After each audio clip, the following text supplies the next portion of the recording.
Selamat petang, salam sejahtera. Isu paling hangat petang ini, Zahid kembali sokong cikgunya gesa sidang khas Parlimen diadakan. Berita sepenuhnya, Presiden UMNO Datuk Seri Ahmad Zahid Hamidi bertaut kembali dengan cikgunya Datuk Seri Anwar Ibrahim apabila turut mendesak kerajaan mengadakan sidang khas Parlimen bagi membincangkan dan meminta penjelasan berhubung bencana banjir yang berlaku baru-baru ini.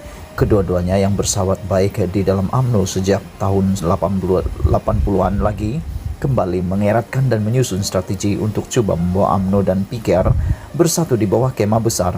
Malah sudah diketahui umum bahawa Zahid menandatangani akuan bersumpah memberi sokongan kepada Anwar untuk menjadi Perdana Menteri ketika krisis politik pada tahun 2020. Kedua-duanya juga berhubung menerusi telefon dan berbincang strategi politik ketika UMNO mengadakan Perhimpunan Agung PAU 2020 pada Mac tahun lalu. Rakaman audio perbualan mesra kedua-duanya tular pada awal April yang ternyata benar tetapi telah cuba dinafikan mereka. Semalam, Zahid menyokong gesaan atau desakan gabungan Pakatan Harapan PH yang dipimpin Anwar supaya satu sidang khas Dewan Rakyat diadakan bagi membincangkan bencana banjir yang berlaku di beberapa negeri minggu lalu. Dalam satu kenyataan semalam, Zahid sekata dengan perkara yang dicadangkan Majlis PH untuk diadakan sidang khas Parlimen. UMNO menyarankan agar sidang khas Dewan Rakyat mengenai bencana banjir diadakan bagi membolehkan wakil-wakil rakyat mengutarakan pandangan dan resah rakyat serta melontarkan cadangan-cadangan untuk membantu kerajaan mencari jalan terbaik menghadapi bencana yang berlaku, kata Zahid.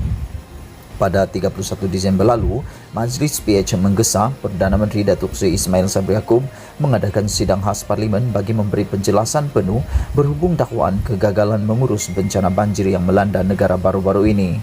Suara rakyat yang kedengaran di media sosial amat lantang mengkritik respon jemaah menteri yang sangat lembab atau dilihat setakat wayang tanpa benar-benar membantu mangsa banjir, termasuk di Sabah iaitu di Tenom pada Mei dan Penampang pada September.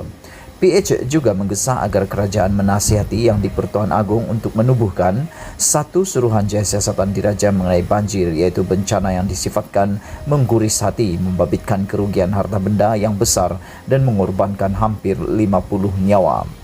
Manakala Zahid dalam kenyataannya semalam turut meminta kerajaan melaksanakan segera titah Yang di-Pertuan Agong supaya dilakukan bedah siasat berkaitan banjir yang berlaku itu.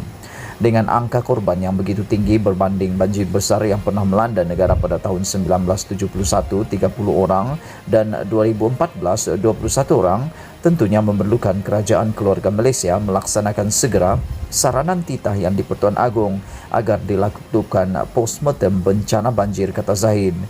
Kebersamaan Zahid dan Anwar dalam membuat desakan terhadap kerajaan yang memerintah bukan asing lagi, khususnya ketika Kerajaan Perikatan Nasional PN dipimpin Presiden Bersatu Tan Sri Muhyiddin Yassin sejak Mac 2020 lagi.